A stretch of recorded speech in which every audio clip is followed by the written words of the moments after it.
আসসালামু আলাইকুম বন্ধুরা, আপনারা সকলে জানতে চেয়েছেন যে প্রাথমিকের নিয়োগ প্যানেল বা অপেক্ষমান তালিকা হতে কোনো নিয়োগ দেয় কিনা।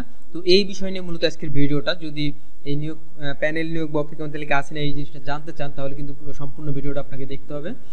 তো চলুন শুরু করি। তো দেখতে হবে, আমরা দেখতে পাচ্ছেন যে প্রাথমিক শিক্ষা অধিদপ্তরের একটা ওয়েবসাইটে আমরা এই মুহূর্তে আছি।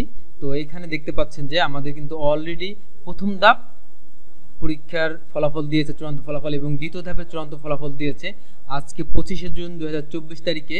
আমরা দেখতে পাচ্ছি যে দেখেন এই যে একটা নোটিশ দেখতে পাচ্ছি, প্রাথমিক শিক্ষা অধিদপ্তরের সরকারি প্রাথমিক বিদ্যালয়ের রাজস্বভুক্ত সহকারী শিক্ষক নিয়োগ 2023 এর প্রথম গ্রুপের রংপুর, বরিশাল, সিলেট বিভাগ অপেক্ষমান তালিকা, এই যে অপেক্ষমান তালিকা থেকে প্রাথমিক নির্বাচিত ফলাফলের এক প্রকাশ।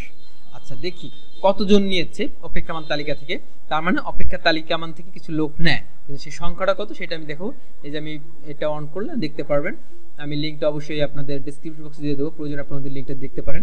ওকে, এই যে আমার ওপেন করা রয়েছে, এটা হচ্ছে 25 জনে হয়েছে প্রাথমিক শিক্ষায়। দেখতে পাচ্ছেন যে অপেক্ষমান তালিকা। ওকে, তো দেখি কতজন টিকাইছে। এইটা হলো গিয়ে আপনাকে 54 জন, সর্বমোট অপেক্ষমান তালিকা থেকে 54 জন টিকানো হয়েছে। তার মানে সংখ্যাটা কিন্তু অনেক কম অপেক্ষমান তালিকাতে। দেখি আমাদের এইটা রেজাল্ট কবে দিয়েছিল, প্রথম ধাপের রেজাল্ট দিয়েছিল সম্ভবত যদি আমি বলি 27 ফেব্রুয়ারি, এবং সেখানে 2497 জন লোকজনকে টিকানো হয়েছিল প্রায় 18টা জেলায়। আর এখন যদি আমি একটু কথা বলি যে 18টা জেলায় আমাকে অপেক্ষমান তালিকাতে নিচ্ছে কতজন, 54 জন। তার মানে খুবই কম দেখতে পাচ্ছেন। প্রায় একটা জেলায় কতজন, 3 জন করে মতো হতে পারে। হ্যাঁ, যদি দেখি এখানে 54 জন, দেখি যে আসলে একটা উপজেলা থেকে কয়জন টিকার সম্ভাবনা আছে। এখানে যে আসলে দেখেন একটা লিস্ট দিয়েছে, একটা উপজেলা থেকে 1 জন 2 জন, একজনই বেশি, বাট একটা একটু 2 জন 3 জন আছে। একটা একটু বেশি আছে, সেটা হচ্ছে সুনামগঞ্জের জামালগঞ্জে, এখানে একটু বেশি আছে।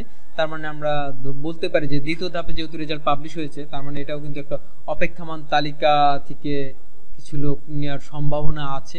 এটা কিন্তু আমরা এখন জাজ করতেই পারি, কিছুটা আন্দাজ করতেই পারি। এখন পর্যন্ত তো আপনারা জানতে পারি যে তৃতীয় ধাপের রেজাল্ট দেয়নি, বা কবে দিবে সেই বিষয়ে, কবে দিবে সেটা যদি আপনি জানতে চান তাহলে কিন্তু আপনাকে আমি একটা লিঙ্ক দিয়ে দেবো ডিসক্রিপশন বক্সে। আপনি ওখান থেকে দেখতে পারেন, বা আমার চ্যানেলে ঢুকে দেখতে পারেন যে তৃতীয় ধাপের রেজাল্ট কবে দেবে সেই বিষয়ে একটা ভিডিও তৈরি করা আছে, এবং সেটা দেখলে আপনারা সকলে বুঝতে পারবেন যে রেজাল্টটা কবে দেবে। এটা আপনারা সহজে বুঝতে পারবেন। তো তারপরে যদি আপনাদের আর কারো কিছু জানার থাকে তাহলে আমাদের কমেন্ট বক্সে জানাতে পারেন। আর এই ভিডিওটা যদি আপনি আমার চ্যানেলে নতুন দেখে থাকেন তাহলে অবশ্যই সাবস্ক্রাইব করবেন। আর ভিডিওটা যদি আপনাদের ভালো লেগে থাকে বা আপনাদের একটু উপকারে এসে থাকে তাহলে কিন্তু আমার চ্যানেলে অবশ্যই লাইক, কমেন্ট এবং শেয়ার করতে ভুলবেন না। সেই সাথে সাবস্ক্রাইবার আছি। তো আজকের মতো এখানে শেষ করছি। আল্লাহ হাফেজ, খোদা হাফেজ, সবাই ভালো থাকবেন।